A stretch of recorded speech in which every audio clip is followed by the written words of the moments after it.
All right, well, good morning. I first want to start off by reminding the citizens of Louisiana that as you travel around the state, you will see the flags of all state buildings at half-mast in honor of those lives that were lost in this horrific act of violence. I also think that it's important to remember that what happened yesterday was akin to those who are old enough to remember jigsaw puzzles, and that you would take 1,000-piece jigsaw puzzle and you empty the box, and you've got to start sifting through those pieces, and you want to start, if you're real good, you start at the corners, right? Try to put your corners together. And from yesterday to today, over 1,000 law enforcement agents and officers, men and women, have been poring over countless amounts of data, of videos, of surveillances, interviews, tracking down every possible lead that came to us, whether it was the New Orleans Police Department, the Louisiana State Police, the FBI, or our other federal agencies. Also yesterday, I issued an emergency declaration. That declaration was meant to streamline resources and communications between state, local, and federal partners. And we're seeing the results of it. I also would like to remind everyone that what's going on in this city and this state is twofold. We've got an active criminal investigation going on, while we're also continuing to secure the city in preparation for 3 o'clock kickoff time for the Sugar Bowl. With that, I would also remind those who are in the city that as far as state resources are concerned, we have the Louisiana State Police, the Louisiana National Guard, which was part of that emergency declaration, which allowed us to put an entire MP company on the ground. Those become force multipliers, is what we call that in law enforcement and the military. That helps to add to the resources that we have. Wildlife and Fisheries, the Department of Corrections, DSF, DHS, our Veterans Affairs, our Probation and Parole, all state agencies. Any state agency who has a post-certified officers are here in this city to help secure the city. And so with that, I would like to turn it over to Christopher Rea, who is the Deputy Assistant Director of the FBI's Counter Terrorism Division. Chris? Thank you, Governor Landry.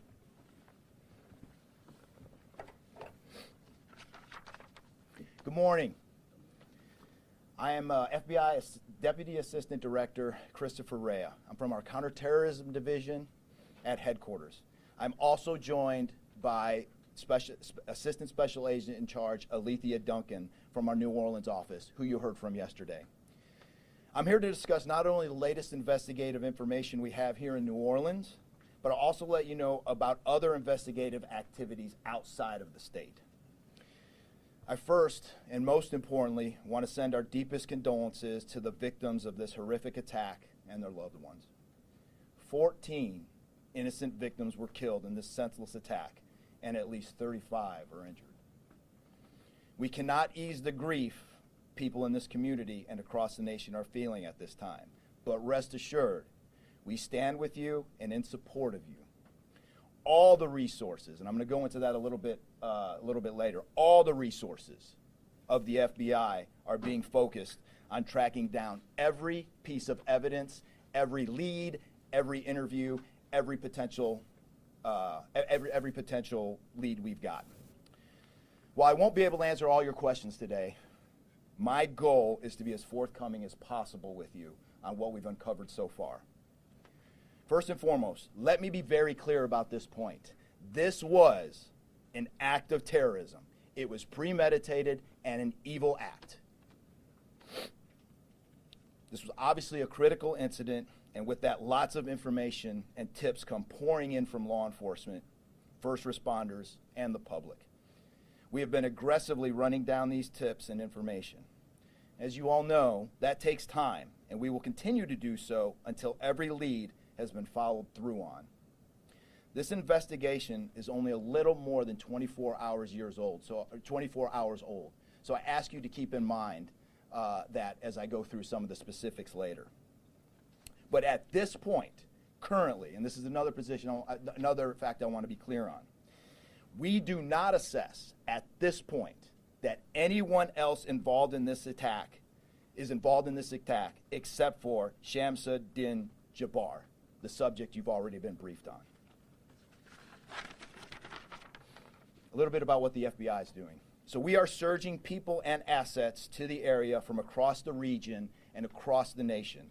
Special agents in multiple field offices across the country have been deployed and are assisting with potential aspects of this investigation and following up on every lead.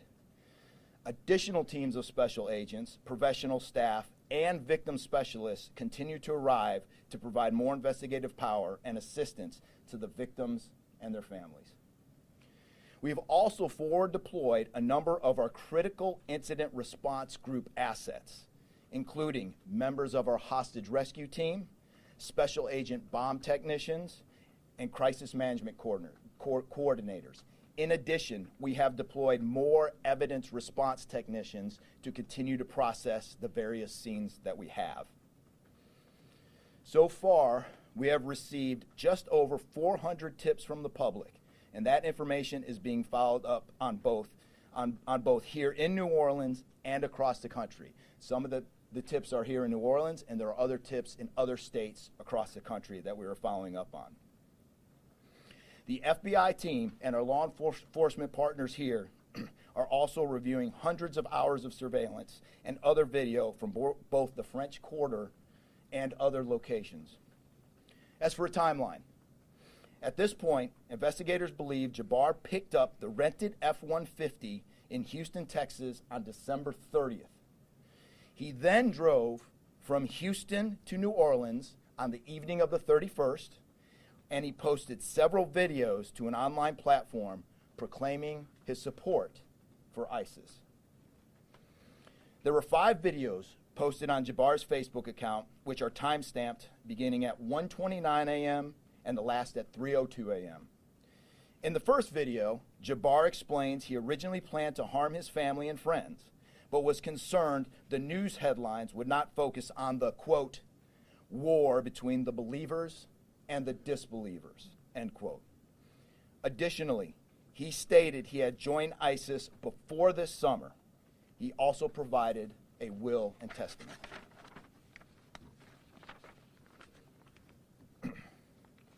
FBI and ATF. FBI, we have a couple different scenes at the location. We have released the scene at Bourbon Street. That scene has been released. We also have a scene off of Mandeville address where we're currently searching that scene right now. FBI and ATF agents have secured that house, and that location is being searched for potential evidence. On New Year's morning, Jabbar opened fire after ramming through a blocked-off area of Bourbon Street, used his truck as a weapon to run over the victims. Teams of specially trained victim specialists, again, as I said, are on the ground here in New Orleans, assisting survivors of the attack and loved ones of the deceased. We do not believe the public is in any danger around any of these locations.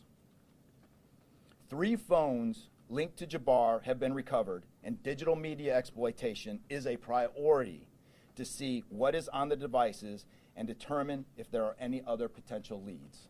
Additionally, we have recovered 2 laptops and are currently reviewing them for any potential leads. Those laptops were recovered at the Mandeville address. Evidence technicians will also be going over the F-150 truck Jabbar was driving, As you know, we recovered an ISIS flag from the back of the vehicle. Jabbar declared his support for the terrorist group on social media, as I stated before, as he made his way to New Orleans. FBI bomb technicians also recovered 2 IEDs in coolers, one from the cross-section of Bourbon and Orleans Street, and the second at an intersection approximately 2 blocks away. There were multiple reports of other devices. Those reports turned out to be misinformation or not actual functioning devices. Those are the only 2 devices that we've been able to recover that were functional. Both devices were rendered safe on scene. We did obtain surveillance footage showing Jabbar placing the devices where they were found. Two other, as I said before, 2 other items of interest were determined not to be IEDs. A little bit about Jabbar. Jabbar himself was born in the United States and is a U.S. military veteran. We are looking in everything in his life. While we have interviewed many people who know Jabbar, we still need to talk to others.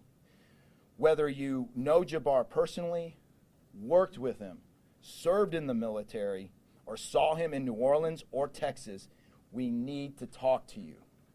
You may not think you have relevant information, but what you know could tie in to one of our investigative leads. Specifically, we want to talk to anyone who was in the French Quarter on New Year's Eve or early on New Year's Day. That includes people spotted near one of the 2 IEDs on Bourbon Street. The IED was inside a cooler, and many people stopped and looked at the cooler and then continued on their way. Let's be clear, again, we do not believe at this point these people are involved in this incident in any way. We want to speak to them as witnesses and want to know what they saw and when. I went down to the crime scene last night. It is very hard to put into words what it looked like and how difficult it was to see. Anyone with information can call us at 1-800-CALL-FBI or send digital tips to fbi.gov/Bourbon Street attack. Early this morning, evidence response teams finished their work at the crime scene. Bourbon Street has been turned over to the city of New Orleans. As you know, there's also an FBI investigation in Las Vegas. We are following up on all potential leads and not ruling everything out. However, at this point, there is no definitive link between the attack here in New Orleans and the one in Las Vegas. And again, as I close, I'll preface everything with what I started with in the beginning, which was this is very early in an investigation like this. Again, our thoughts and prayers are with the victims of this tragedy and everyone impacted across the country. They remain at the heart of our investigation. I also, although I've only been on the ground here a short time, I also want to express a sincere appreciation for our partners here, which include the U.S. Attorney's Office, HSI, ATF, the New Orleans PD, the Louisiana State Police, the Governor's Office, and countless others. At this point, I'm going to turn it over to the Special Agent in charge of ATF here, Josh Jackson.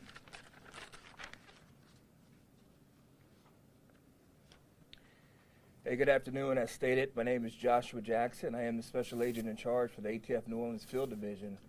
And ATF's primary mission is preventing, reducing, and solving violent crime throughout the United States and abroad. Solving part is the focus of this investigation. ATF resources that have been brought to bear to the city and to focus with our federal, state, and local partners have been our national response team.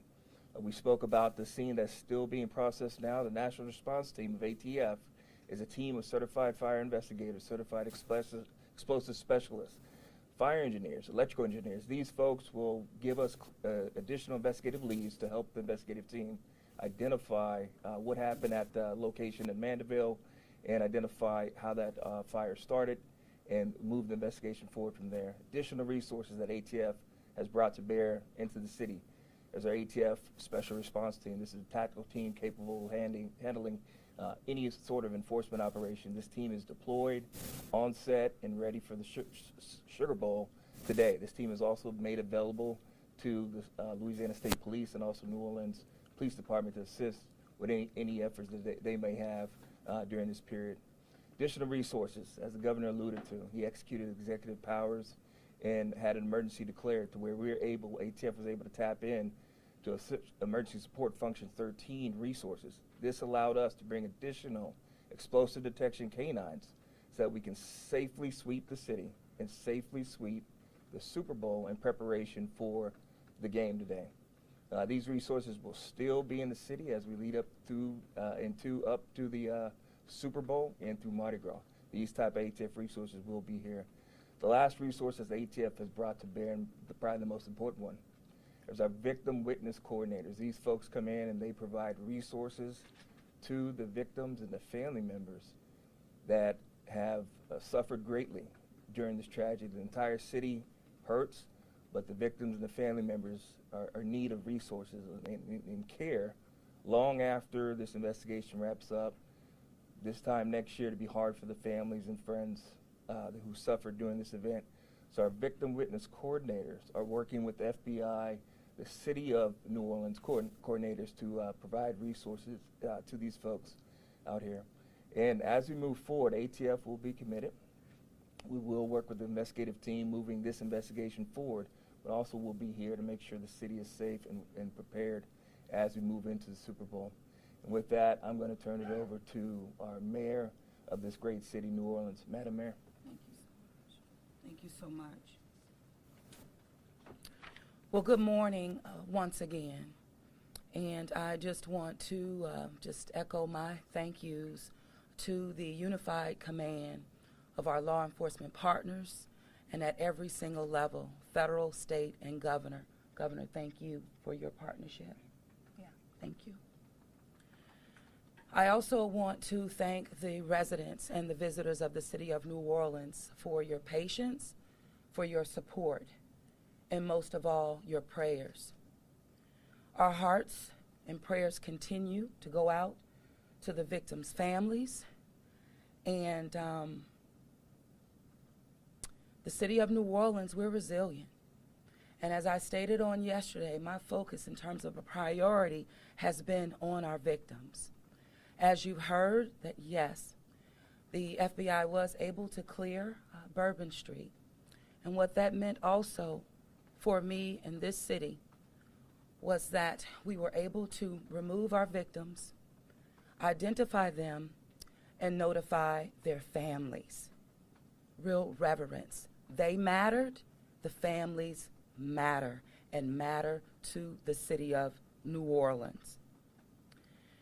In addition to that, I want to just thank again our federal partners in Washington listening to my plea personally for the additional resources to allow for the scene to be cleared and again attending to our victims. I walked by each one and I did the sign of cross in my own way because reverence again is important. So while we have been able to have Bourbon Street returned back to the city of New Orleans, and the due diligence has been done, that then allowed me to give the go-ahead to begin the cleaning of Bourbon Street.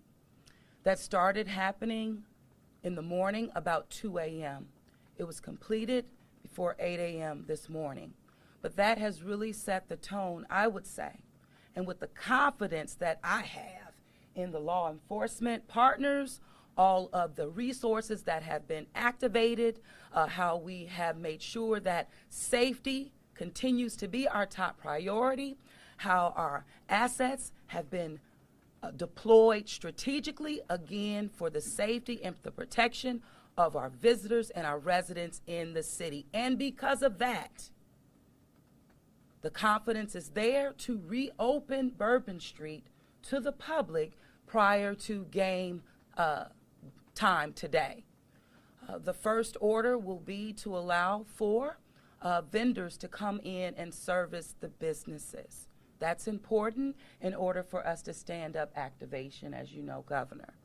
And so with that, I want to reassure the public that the city of New Orleans is not only ready for game day today, but we're ready to continue to host large-scale events in our city because we are built to host at every single turn.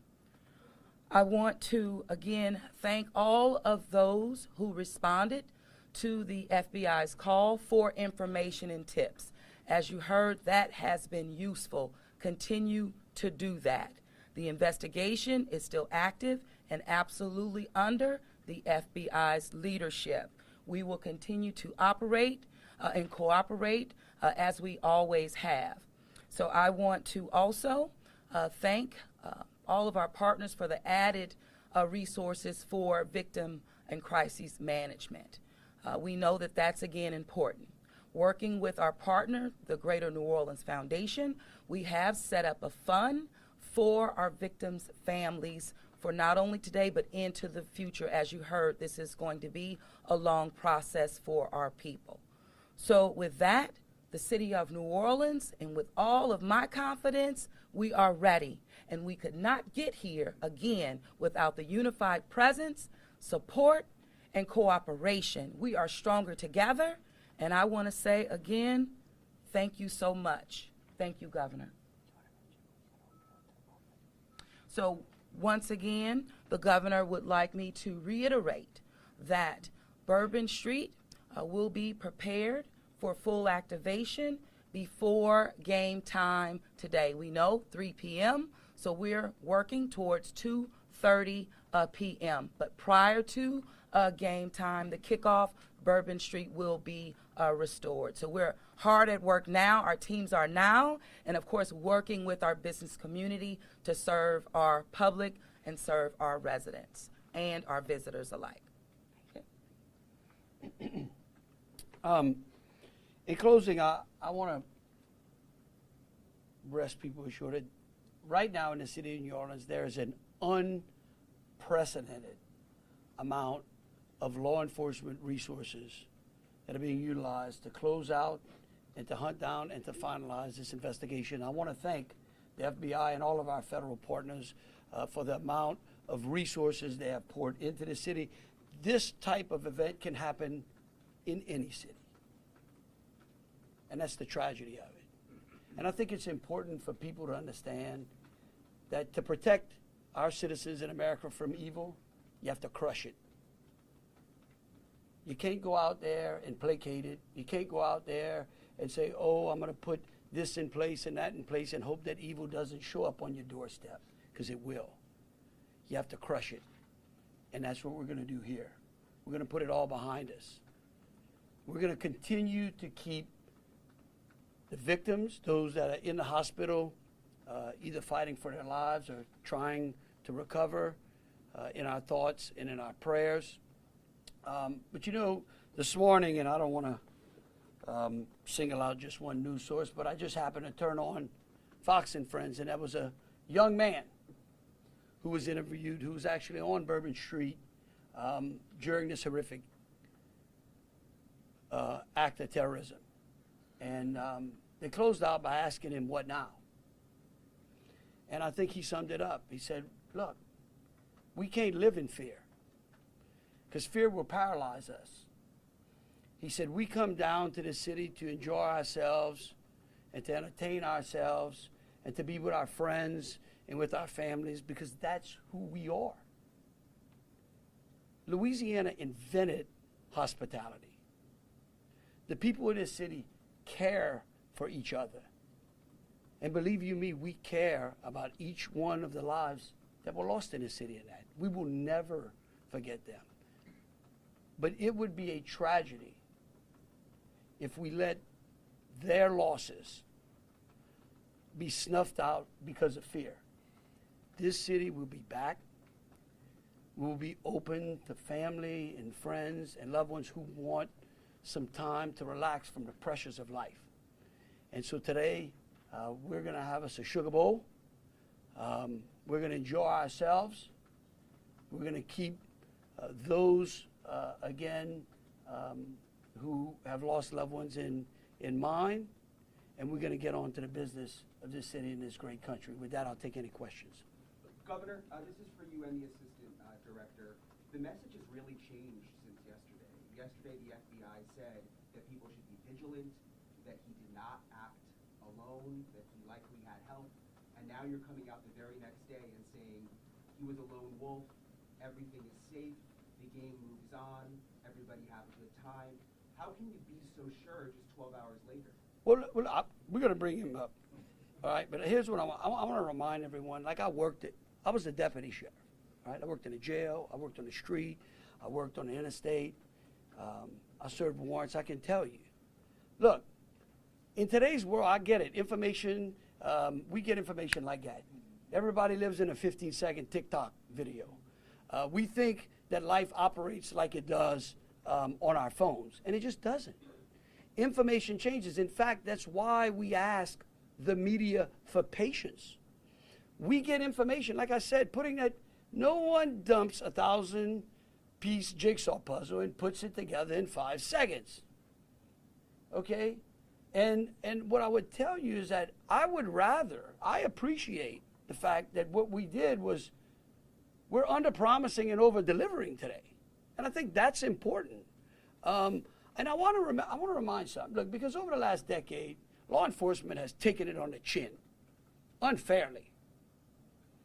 And there are great men and women serving in the FBI, in ATF, in Louisiana State Police, in New Orleans PD. Our sheriffs have been unbelievable in this. And I tell you, they want to protect you all. And we have to trust them. And sometimes the information we put out, we end up finding out that it may be incorrect. But guess what? What we're doing here is something that I think is important. It's called transparency. And look, something may change again. Here's what I do know, though. Right now, this is one of the safest places on earth. That doesn't mean that nothing can't happen.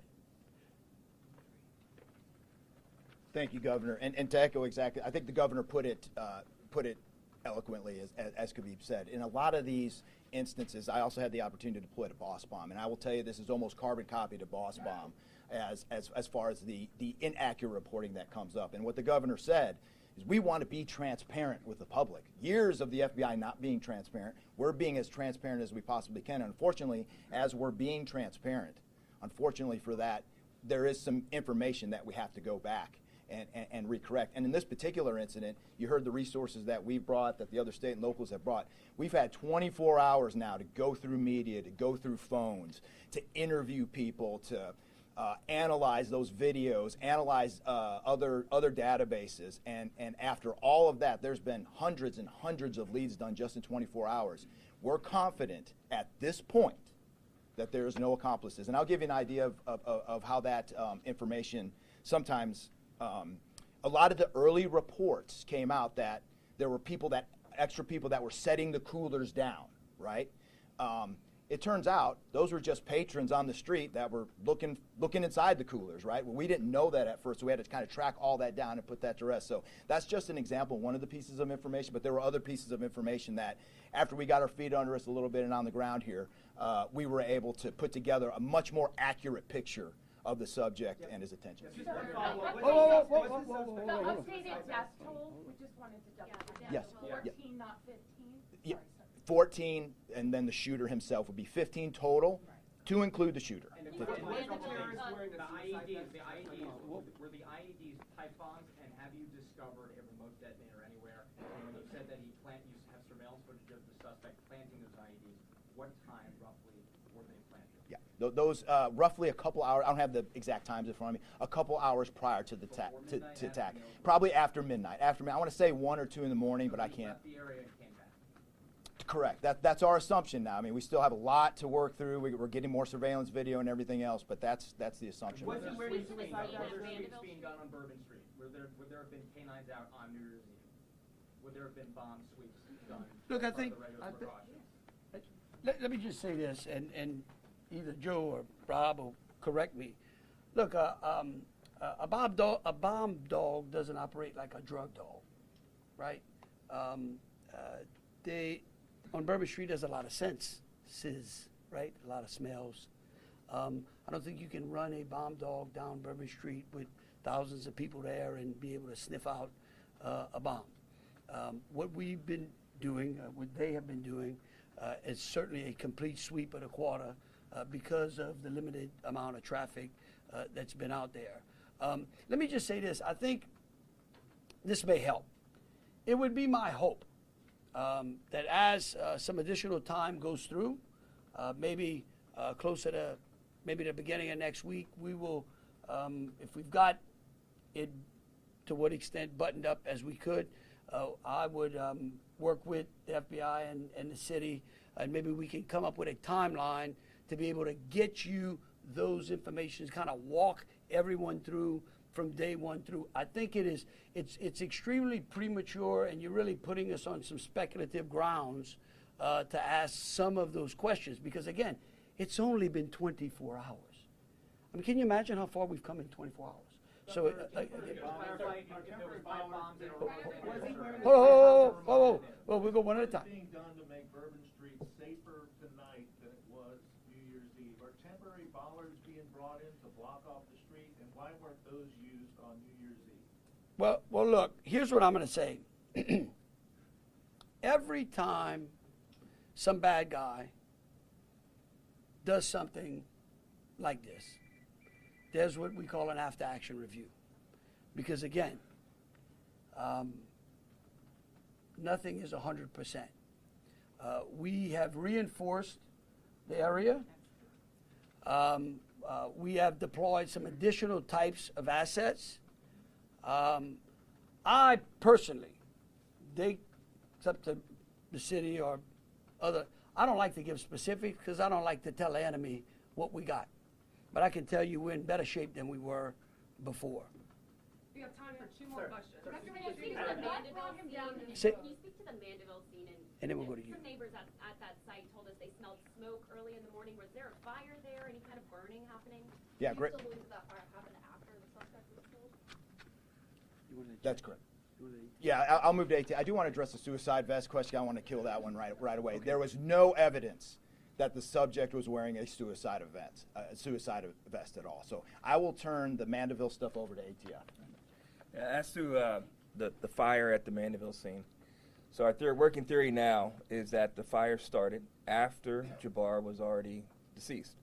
There's a lot of different ways that could happen. You could have different time devices. You could have a long cord that extended that time. You could also have pressure cookers that were put on top of the stove filled with gasoline, and then it went off.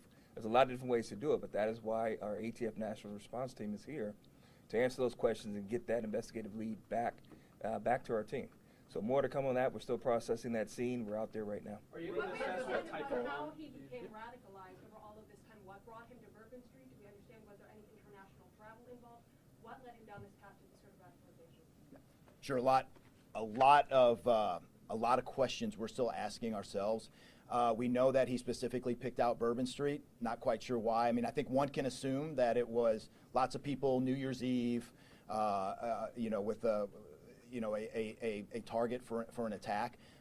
That's the stuff in the coming days as far as that path to radicalization that we're really going to be digging into and making a priority of. So what I can tell you right now is that he was 100% inspired by ISIS, and so we're digging through more of the social media, more interviews, working with some of our other partners to ascertain just how to ascertain a little bit more about that connection. We're gonna do one more. Kate. Right there.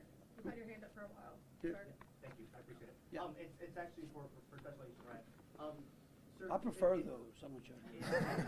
In order to reassure people, would you be able to explain the analysis and evidence that has led to this most recent understanding that he was a lone actor and that there is at this point, at least from your understanding, no further danger to the public? Sure.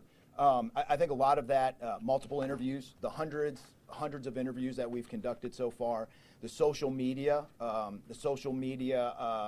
review that we've done of his accounts,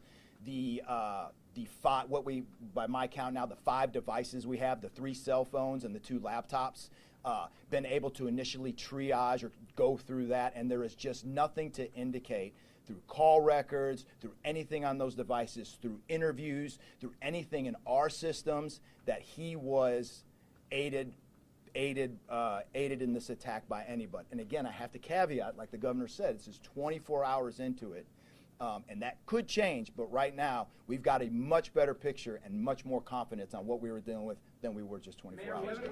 All right, look, thank y'all so very much. Again, we are going to try to get y'all as much information as possible. So any additional information will be put out through press releases. Thank you so very much. Are we going to be making Bourbon Street a pedestrian only, or are we going to be allowing cars to drive over? Pedestrian.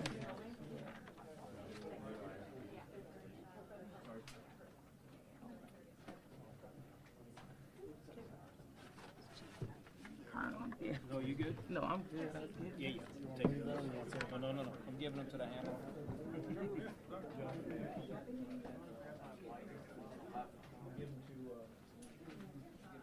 On the stand or not?